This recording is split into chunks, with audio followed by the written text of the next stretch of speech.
mais ça ne va pas résoudre le problème. L'erreur aussi qu'on fait, c'est qu'on va essayer de chercher à calmer les choses. Je vais respirer, je vais faire le ménage, je vais appeler quelqu'un, quoi que ce soit. Quand on est dans ces crises d'angoisse, dans des crises de panique ou dans des peurs intenses, on va chercher à éviter ça et à calmer.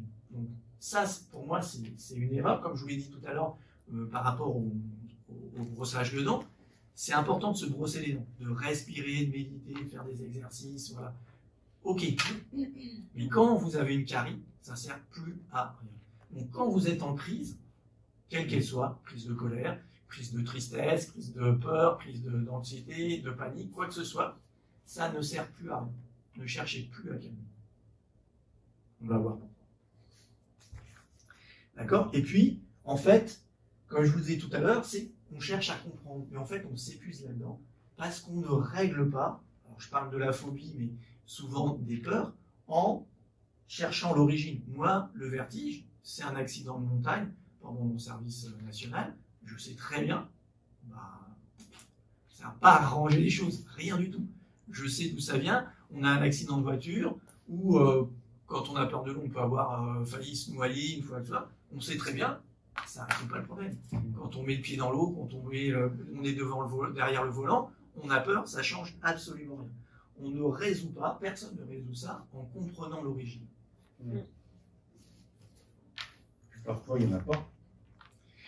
Il y en a toujours une, on va voir, il y en a toujours une, mais elle n'est pas consciente. La 95% du cas, elle n'est pas consciente. Elle est consciente à partir du moment où tu sais que tu as failli mourir. Parce que ton cerveau, il fonctionne que comme ça. Le cerveau primaire, le cerveau archaïque. Donc, si moi, pendant que j'ai failli, je sais que j'ai failli mourir pendant cet accident de montagne, hein, parce qu'en fait, j'étais en montagne, j'ai glissé, je suis parti, j'ai fait des roulés-boulés sur la neige, puis à un moment donné, je me dis, il faut bien que je m'arrête. Donc, j'écarte les bras pour essayer de ralentir, pour m'arrêter. Je m'arrête, qu'est-ce que je vois face à moi? Les rochers. Donc, je sais, mon cerveau, il dit, voilà, je faisais un tour de plus, sachant que c'était aux îles Kerguelen. Donc, le médecin, on était parti en rando, le médecin, il fallait qu'il prenne le bateau, il n'arrivait pas avant plusieurs heures, voire peut-être une journée. Donc c'est clair, d'accord? Donc à ce moment-là, il fait ça. Un accident, ok. Mais c'est pas pour ça que tu vas régler les choses. Et la plupart de nos peurs, de toutes ces peurs traumatiques, elles sont inconscientes. En fait, on s'en souvient plus. Et j'irai même plus loin des fois sur certaines agressions. On sait que sur des viols, des incestes, des choses comme ça, les gens occultent. Parce que ton cerveau, il a pour te protéger. Donc il va occulter ça. Donc ça va sortir de ta conscience. Ok? Donc justement, on va voir ça. Comment faire? Comment ça marche? Ce qui est important de comprendre, c'est qu'il y a 3 niveaux dans notre cerveau. 3 étages. Moi, j'aime bien parler d'étages. Il y a ce cerveau mental, d'accord, ce qu'on appelle le mental, hein, parce que la psychologie travaille très bien, comprendre. C'est ce qui vous permet de gérer votre quotidien, prendre des rendez-vous, connaître l'heure, apprendre des langues. Voilà. Ça, c'est la gestion de votre quotidien.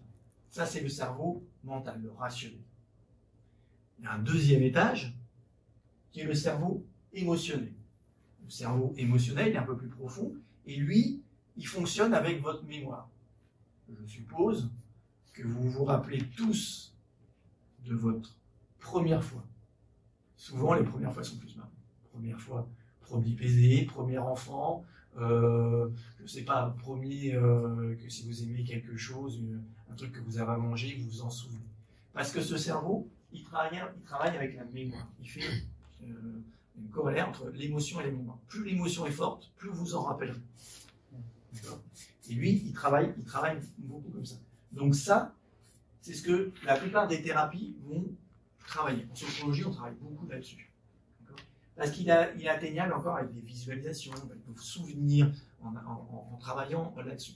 On n'est plus vraiment que dans le conscient, on peut travailler un peu dans le conscient, mais il travaille avec quand même des choses dont vous vous souvenez. D'accord? Et puis il y a un 3e étage, c'est malheureusement celui qui est souvent oublié, c'est le cerveau archaïque, le reptilien. Lui, il n'a qu'une seule chose, c'est votre survie. La survie, c'est réguler votre battement cardiaque, votre respiration, toutes les hormones, tout ça, et éviter justement tous ces dangers. D'accord? Lui, c'est la survie et il ne fonctionne qu'avec physiologie, donc avec vos 5 sens. D'accord? Les 5 sens, visuel, auditif, kinesthésique, olfactif, gustatif.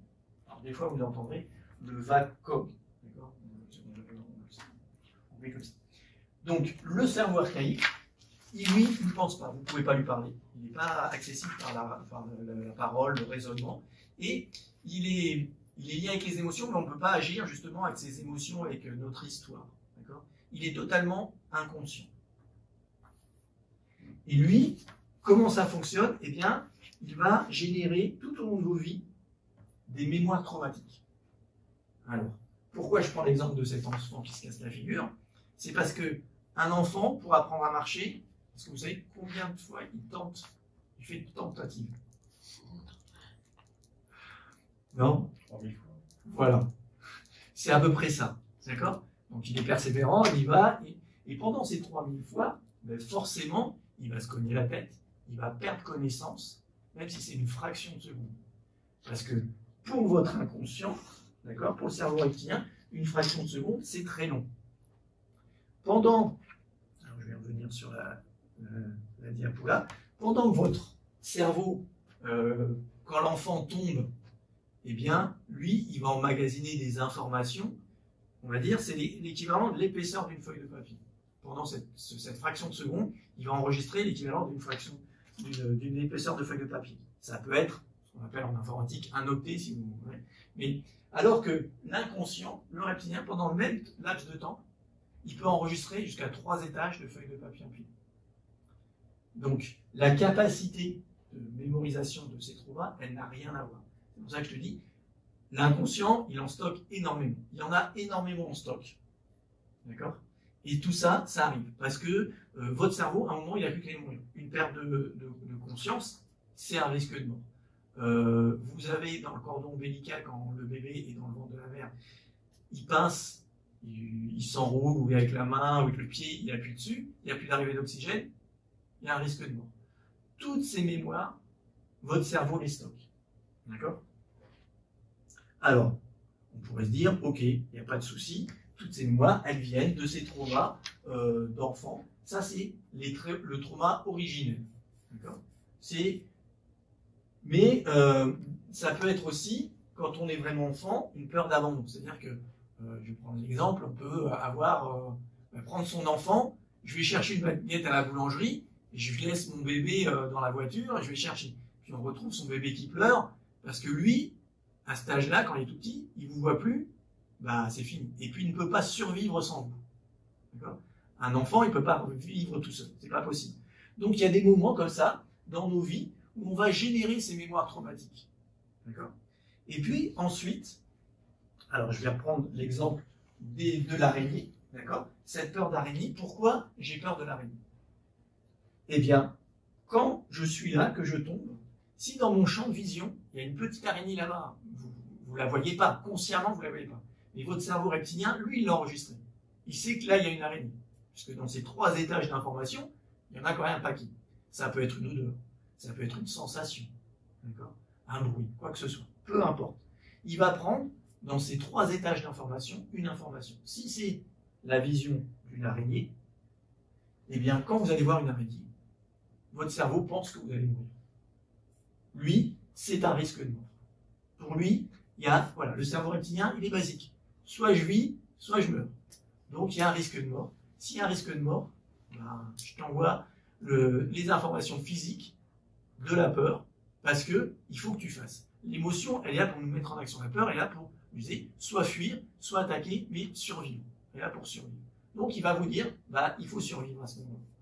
Même si la petite araignée, elle est toute petite, même si c'est un ver de terre, quoi que ce soit, c'est pour lui, c'est insupportable.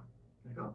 Et encore une fois, c'est une question d'intensité, que ce soit du stress, de la peur, de la phobie. Il va vous envoyer une information au degré où il en est aujourd'hui. Si aujourd'hui c'est juste un stress, il va vous envoyer des petites décharges, des petites sensations physiques.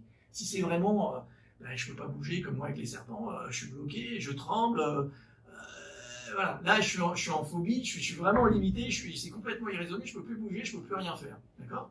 Ou alors, je vois une araignée, je sors de la pièce, voire de la maison, je demande à mon mari ou à quelqu'un de l'écraser, parce que pour moi, c'est pas possible. D'accord ?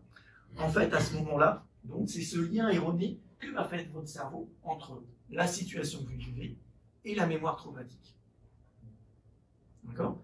Le principe, ça va être de couper ce lien.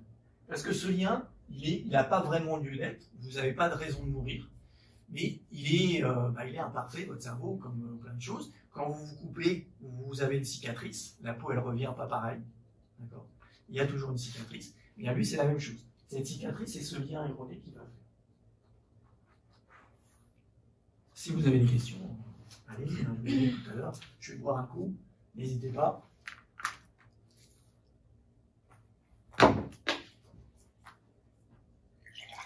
Ce qu'il y a, c'est qu'il va falloir justement déprogrammer ce cerveau reptilien pour éliminer ces hyper-réactivités émotionnelles, ces sensations qui sont débordantes, qui vous prennent, qui vous bloquent, qui vous empêchent de vivre pleinement. D'accord ? Donc ça, c'est juste à déprogrammer. On va nettoyer, à libérer, on lui donne le mot que l'on veut, mais c'est important. Alors, pourquoi c'est difficile de le faire seul ? David est arrivé en 15 ans à réussir à faire ça. D'accord ? Mais souvent, on n'y arrive pas, c'est trop dur. Pour quelle raison ? La première, c'est qu'on ne sait pas comment faire. On ne sait pas comment nettoyer ça, on ne sait pas comment déprogrammer ce cerveau. Ensuite, on n'ose pas aller jusqu'au bout. Des fois, on avance, et ce que tu as fait, c'est ce que font ce qu'on appelle les TCC, les thérapies cognitives comportementalistes, c'est-à-dire, je vais m'approcher de plus en plus, je vais aller de plus en plus près. L'araignée, je vais la voir là-bas, puis après je vais m'approcher, et puis la séance d'après, je vais aller un peu plus loin. J'ai vu une émission là sur Arte, de Michel Sine qui faisait, justement, il parlait de ça. La nana, elle avait une peur de prendre les transports, prendre le tram. Donc la thérapeute qui a suivi, la psychologue qui l'a suivi, déjà, ils ont travaillé ensemble, puis après, elle l'a amené près du tramway. S'asseoir juste sur le banc de l'arrêt du tramway, elle devait faire ça pendant 2 mois, tous les jours. Au bout de 2 mois, elle est allée encore un peu plus loin, elle est montée avec elle n'était pas toute seule. Cette personne, on voyait bien qu'elle était en stress et tout ça, et petit à petit, eh bien, elle s'est débarrassée de ça. Donc, en fait, souvent, on n'ose pas aller jusqu'au bout quand on est tout seul, eh bien, on n'ose pas, on a besoin d'aide. Et on voit, ça peut être très long parfois. Et puis, on peut aussi oublier de nettoyer complètement. Et on va voir, voilà, comment on peut vraiment couper ce lien complètement et définitivement. Et puis, ensuite, une fois que c'est fait, c'est pas fini. Souvent, c'est pas forcément fini. Parce qu'il y a votre mental. Vous avez parlé des trois niveaux. Donc, il y a l'émotionnel et il y a le mental. Et moi, j'ai des personnes sur les araignées. Ok. Et la personne, elle prend une araignée dans sa main après. Donc, on peut dire de l'extérieur, la plupart des araignées. Mais cette personne, si je la confronte pas, si je lui dis, vas-y, célèbre, félicite-toi parce que tu y arrives, elle va retomber dans son schéma. Dire, mais si, finalement, j'ai peur, c'était qu'une fois, mais ça va revenir, ou je me suis baigné, j'y suis arrivé une fois, mais non, après, non, je ne veux pas y retourner parce qu'on ne sait jamais si ça revient ou quoi que ce soit. Donc, si vous ne vous confrontez pas, si vous n'allez pas faire cet exercice-là, eh bien, tout seul, vous pouvez retomber dans vos travers et dans le côté mental. Et puis, on a du mal à être constant, justement, à faire aussi les exercices, les choses de façon régulière. Alors, les erreurs à ne pas faire, comme je vous ai dit tout à l'heure, vouloir contrôler, ça, voilà. Il faut arrêter, on ne contrôle pas ses émotions, on ne gère pas ses émotions.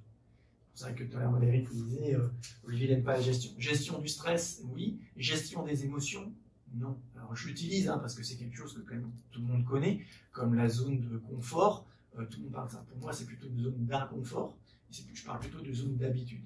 Donc là, on ne peut pas contrôler nos émotions. Les émotions sont juste à vivre, à écouter, à accepter.